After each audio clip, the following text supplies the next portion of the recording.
throttle and fuel cock are on the left hand side, and so on the first check we check that the covers on the priming pump, the friction's backed off on the throttles.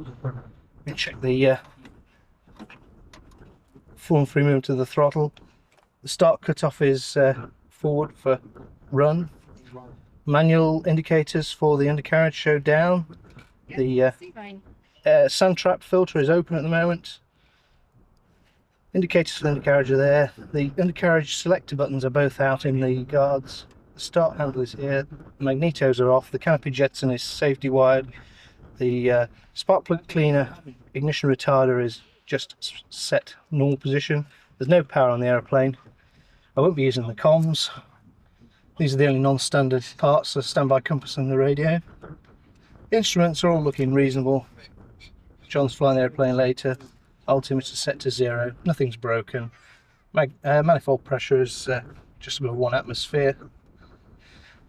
Propeller position is fully fine. The temperature gauge is here in good condition. Fuel gauges and oil and pressure gauges are looking okay.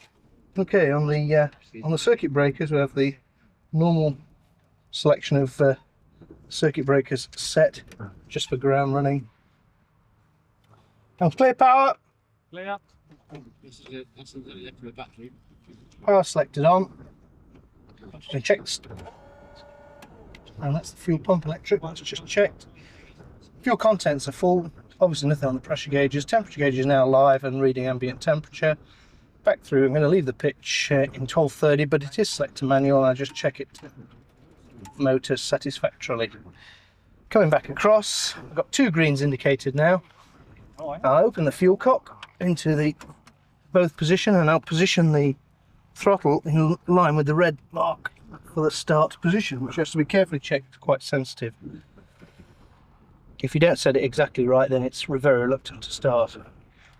Next thing we'll be doing is winding up the inertia starter, and when the starter is at speed, we'll then prime with the priming pump in the cockpit, approximately half a dozen strokes, and then with the starter crew clear and the propeller clear, we'll put the mags live on the mag switch.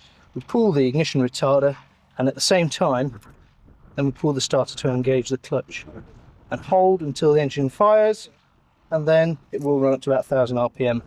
If necessary, adjust the throttle.